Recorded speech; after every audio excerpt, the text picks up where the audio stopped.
Hello everyone. I'm Abel Taylor. You know my last name. I don't know why I announced that. Anyway, I am wearing my pajama top because this was a bit of a impulse to record this episode. But basically, I'm gonna let you guys know what I'm doing. This is a solo episode, so there is no Ember McKay in this episode, unfortunately. I really hate to break it to you. Also, I'm aware that the audio on this, I haven't checked yet, but it's probably going to be god-awful. That's not really my fault, to be honest. Well, okay, it is my fault because I don't have the ability to get a good microphone. However, I'm also just literally recording on my phone, and my ears are blocked, so I can't really tell if I'm speaking correctly. Anyway, but this episode is about music. This is sort of like a series that I'm thinking of doing of solo podcast episodes, and I don't know how many of them are going to be in existence, made. But yeah, this is definitely one that I've wanted to make for a while about music. And well, it's not strictly about music. I think it's literally just a check-in. We'll talk about music at some point, but it's just sort of a check-in and a mental sort of info dump. What is it? What is it about that? About info dumps that I just find so interesting? Anyway, I'm just trying to fill in time with saying shit. Anyway, I think... See, I was thinking about this lately. I don't know. My brain's deciding to just like completely mentally blank on everything that I was gonna say.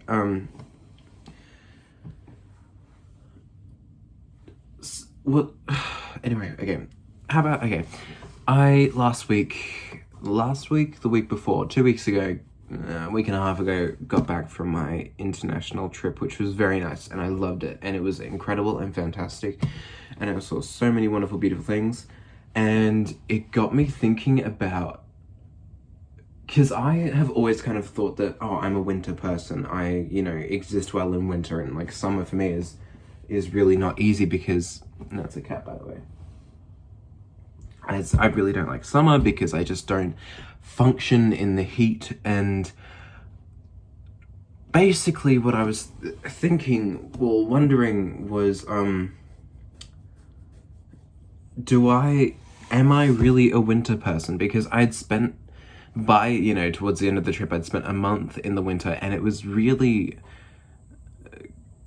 cold. And, well, okay, obviously you can expect it to be cold, but it was like, I kind of began to understand why some people don't like winter. And not necessarily in Brisbane, where in Brisbane winter's basically just like a pseudo summer where it's kind of cold for a little while and then just like passive aggressively warm. But basically overseas, it was genuinely cold, and at some points it's just like, oh yeah, the sun's going down at 4 p.m. and it's cold all day, it's only warm inside, you can't really go out unless you've got multiple layers on, and it's like, it got me thinking, like, I don't really... Being in winter that cold for that long is depressing. And I realized if I stayed here, I would get so depressed. If I lived in London, maybe not London, because London's a bit different, but if I lived in a really cold climate, I would get so depressed. And, so I'm not necessarily sure if I don't think I'm really a summer person. I love the idea of summer on paper, where I go out and I do things, and it's like, I, go to the beach and stuff like that, but I don't actually go to the beach. I haven't been to the beach all summer, which is sad, but I think I'm more of an autumn person, but I also really, it's like this thing that, it's like this personal thing where it's like, I love being in the cold. I really do. I genuinely love it. But I think it's just this kind of thing of this, it's this nostalgia-laced thing where it's the fact that I've grown up in Australia, where no matter what I do, heat and going to the beach will always be nostalgic for me, and it'll always be something that I just want to be able to do in summer. And the idea that I'll live in London is sad, to be honest. I really do want to live in London, but at the same time, it's like, I'm not gonna have that anymore. I'm not gonna have this Australian summer, and I don't know. It's like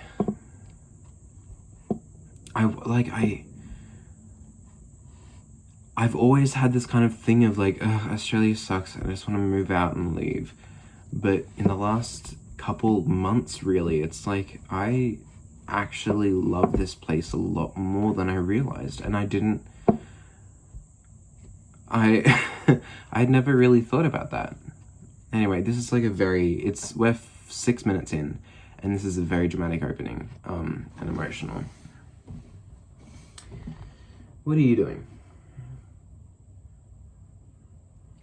She's just kind of hanging out. Anyway. Hello. She's walking onto my lap. But yeah. But like there's so many things about Australian sort of culture that I didn't realize that I missed and that I hold so nostalgically. Like, anyway. But like I was overseas and I was going through my Spotify and I started really getting into like Australian like sort of alt rock from the 90s, and it was like some of it had this really like sort of quintessentially kind of Australian sound. Like, have you ever, okay, something that I've learned: do not be homesick and then listen to Missy Higgins, because you're going to be automatically a lot worse off than you were, because it's so like, oh god, it's maybe it's this whole thing that like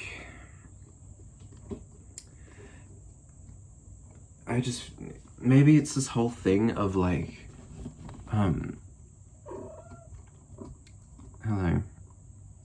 Yes, I know.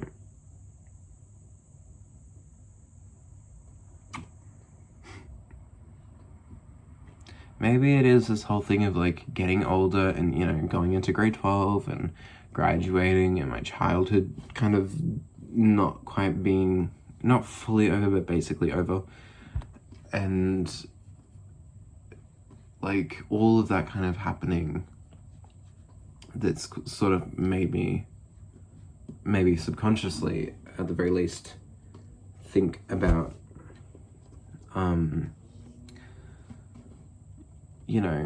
home and the place that I'm actually from.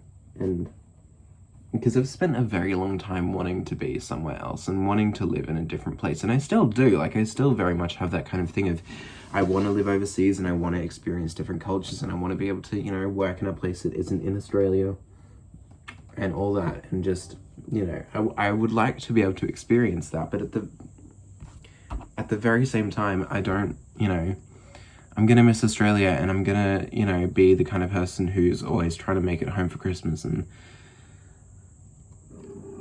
anyway, I get very sentimental about those kinds of things, but particularly in the form of music, I do get very sentimental about Australia, particularly, alt rock from the 90s. Not trying to sound like really, I'm better than you because I listen to interesting music, but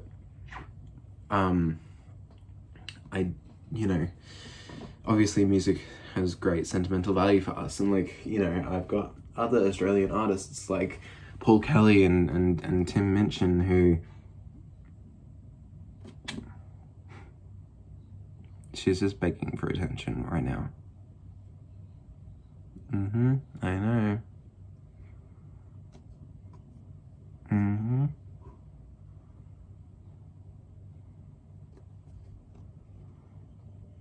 Anyway, there's other Australian artists like Paul Kelly and Tim Minchin, who just instantly kind of bring me back to that whole Australian feeling of home. And particularly, have you listened to any Australian Christmas music? And not like the, like the Australian, like, Jingle Bells or whatever, but like, How to Make Gravy or White Wine in the Sun, particularly the Kate Miller-Heidke cover, which is fantastic. I've met Kate Miller-Heidke, by the way. But yeah, it's just, I don't know. And this is why I started to think about filming this podcast episode, because I was watching a Brittany Broski episode out there, and I know. I was watching a Brittany Broski episode, and she was talking, it was an older one from about 2 months ago, and she was talking about how she's getting to interview Hosier, and she was talking about how recently, you've got this sort of resurgence of like folk rock, indie folk rock, and she compared it to like, hello, I know. And she compared it to, this is Lucy, by the way. She compared it to, yes, what are you talking, what do you want? She compared it to artistic movements, because artistic movements tend to happen after a period of great sort of tragedy. So you can always kind of like link artistic movements that happened after World War One versus, ones that happened after World War Two, ones that happened after, the Great Depression. And then now it's kind of, she kind of brought this up, and I wonder if this kind of resurgence in folk music, particularly folk rock, like Noah Kahan, Hosier, I guess kind of Phoebe Bridgers in a way, like if you listen to some of our stuff, like If We Make It Through December and stuff like that, is that kind of an artistic resurgence that has happened because of COVID? Like, because of COVID, we're kind of being forced to not being forced, but just kind of wanting something that's more simplistic. I mean, we've had COVID, we've had Trump, we've had Morrison, we've had, all those really, really not great things happen. And I don't know, like, I wonder if we're kind of, because of that, just experiencing this whole sort of generational exhaustion at, like,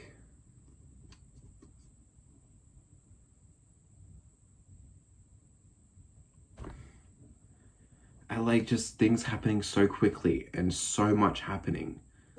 Like, are we experiencing that? I think so. Like, and so we're kind of looking for sounds that are not necessarily more simplistic, but more, I guess, down to earth. And then ones that you can kind of, sounds and music and songs and artists that you can kind of get, like, swept up in. Sorry, I'm just, like, trying to breathe. Anyway, yeah, so, like, just sounds and songs that you can get swept up in. I mean, listen to Hosier, listen to, I don't know how to pronounce it, but Unknown Nth. Hello. Northern Attitude as well, like Hosier, Stick Season. Like, obviously those songs are getting big right now because people are just exhausted of this whole sort of tidal wave of awful shit happening.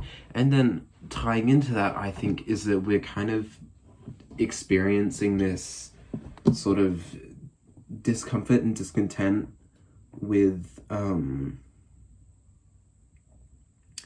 social media. Like, if you think about it, obviously people still use social media, and they're going to be using social media for a very long time because it's so addicting. But the truth is that the people who use social media, or at least a lot of them, are exhausted by it. And so now social media, you see, is being used kind of as a platform for, like, that core stuff on TikTok and whatever. Even though that may be a small demographic of the number of people who actually use TikTok and use Instagram and stuff, it's still a number of people who are feeling that kind of exhaustion of just all this information and stuff happening all the time. And so now we want to be kind of just brought back down to earth. And I think that that's a really, I think it's nice that we're kind of experiencing that artistic surge in response to that. You know, obviously, I mean, if we're going to be actually, you know, doing something good about things, we'd, you know, try and take down the social media companies, or we'd, you know, try and do good and stuff, but it's whatever. Yeah, you know, I was watching, Lucy, it's a ribbon. I was watching The Project last night, and they were talking about how this year is, and I promise I'll talk about something fun, light, and interesting in a second, just bear with me. Lucy, it's a ribbon, you're gonna choke on it.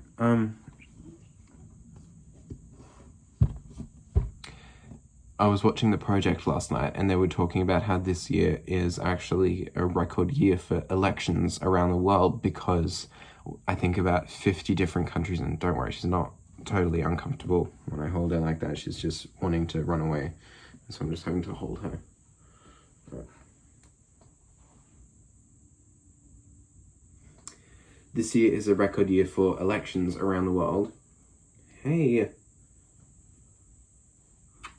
This year is a record year for elections around the world. It's about, I think, 50 different countries holding elections, including the United States, India, the UK, a number of them. And it's interesting to me because, and they mentioned something how, it was on The Project, I think it was Hamish McDonald or something, he was talking about how normally this kind of event would be like a big sort of global celebration of democracy and stuff, like maybe even 5, but also like 10 years ago, it would have been treated very differently. But now this year, it's like the stakes are so much bigger and stuff, where you've got, you know, with the United States with something, it's up to Joe Biden or Donald Trump. Again, I know that this is not the first time this has happened, but it's like, are you fucking kidding me? Like, it's just, anyway, you've got to remember that it's very easy to get overwhelmed with just the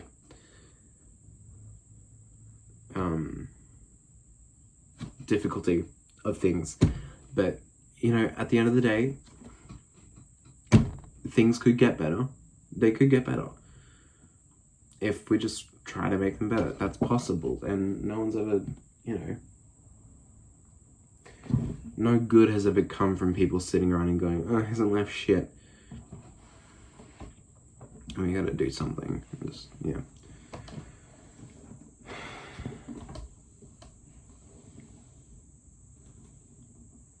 Yeah, I mean, I think that there's something like weirdly poetic about me starting this series on the podcast 1 week. I know that I'm like kind of like dipping out of frame, but you're getting all this nice background, so you're welcome. I think there's something oddly poetic about me starting this podcast series a week before we go back to school, because I was thinking about how it's going to feel this year. Like, it's just from, you know, class to class to class. How is it going to, sorry, I'm just going to adjust my phone a bit. Okay. I was wondering how it was going to feel, and like, because something that I have felt in the past is that kind of just like dread of like the, you know, monotony and the Groundhog Day of it all, where, you know, it's like 5 p.m. and you're getting ready for the next day and you're getting ready for the next day and stuff like that, and just keeps on dragging on. Like, that was particularly something I felt in like grade 10 and a bit of grade 11, but I don't really think I'm going to feel that much this year, because this year is the last year of what is a 13-year long stretch. Lucy, you're just stealing the show. She's looking at Alex's present. Anyway, it's, yeah, and I just, it's frustrating to me that it's taken me this long to realize that I actually don't hate school. I hate some of it, but I also don't hate it, and Lucy did that to me yesterday. I hate some of it, but I also don't hate it. Like, I don't hate my teachers, and I'm gonna miss my friends a lot when I'm not there. And obviously, like, I'll be seeing them and stuff like that, but it's like, you take for granted the fact that you're seeing your friends every single day, all day, and I just, yeah, like, there's also a lot of things that I'm not gonna miss about Kedron, obviously, but it's just, yeah, like,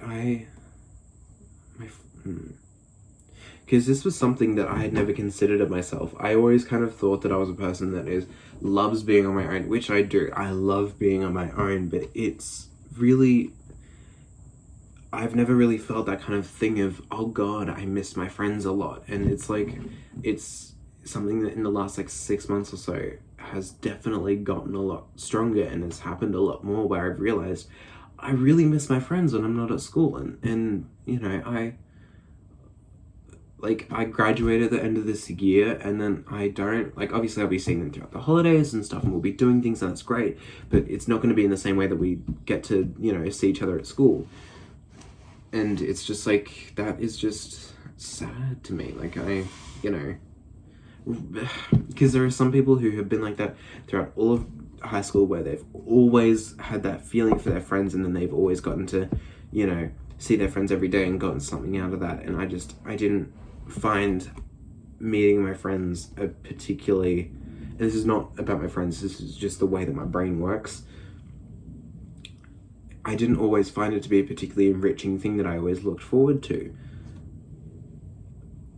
Until like halfway through grade 11, where I realized just how lucky I am to have these people around me, and it was like, oh, okay then. Like, I've only got so much time left with them all day, every day, and it's like, I'm gonna miss them a lot. And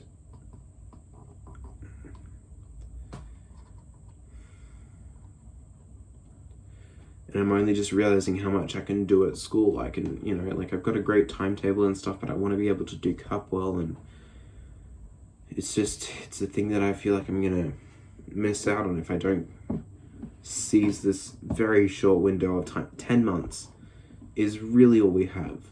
You know, we start on January 22nd and we graduate on November 17th. That's less than 10 months.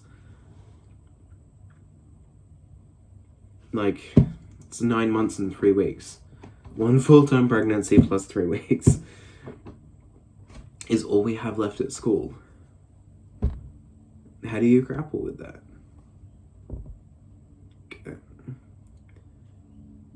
Like, how do you? But it's just, it seems like such a big thing, and yet for some reason everyone, well, pretty much everyone, has gone through it. Of whether you left at the end of grade 10, or at the end of grade 11, or if you're leaving at the end of grade 12, at some point you finish school and then you're just gone and it's over. And it actually doesn't mean as much as you think it might, when really it's just a couple years on a piece of paper. With a QCA, like,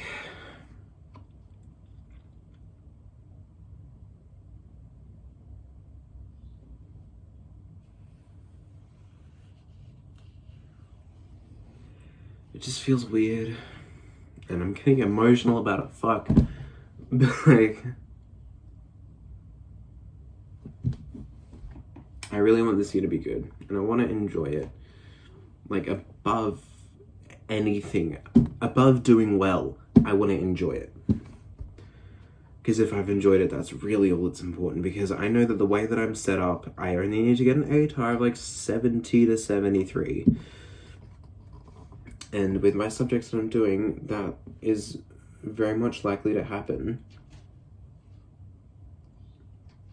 Lucy, be careful. That is very much likely to happen. And so I really, like, obviously I'm not going to take my foot completely off the gas, but it's, at the same time, it's like, I just, like,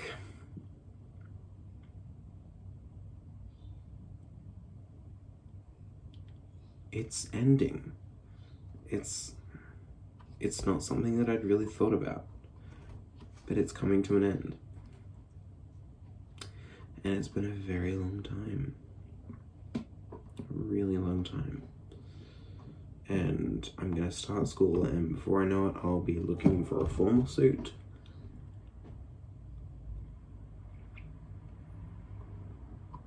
The fuck? Like, what the fuck? What's up with that? Huh? Ugh. Anyway, I'll be fine. I'll be totally fine. Yeah.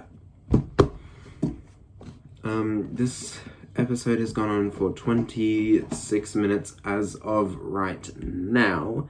So I don't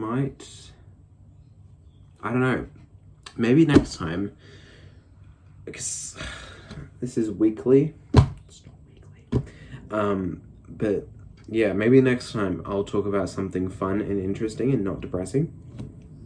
There's an idea. But yeah, those were just some thoughts that were kind of percolating in my mind and that I kind of wanted to, like, that's what I wanted to do on this. Okay, 3 songs of the week. So first song of the week is,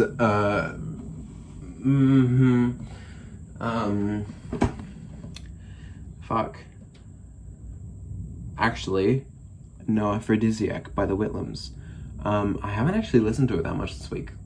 No, it's kind of the last week, but I figured just talking about alt rock from the 90s by Australian artists, then No Aphrodisiac by the Whitlams on their album Eternal Nightcap is a good one. Another song is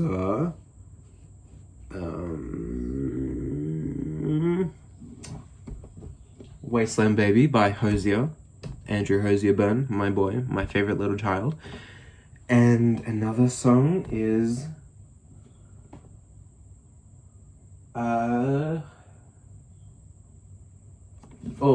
Jungle Land by Bruce Springsteen, but the 1979 No Nukes concert version. That is one of the best moments in musical history right there, when Clarence Clemens hits that saxophone solo. I will do an entire episode on Bruce Springsteen sometime in the future, breaking down his albums.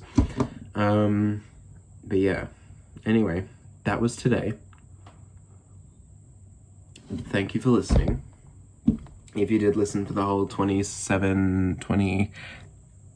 minute thing. And yeah, so I'll just get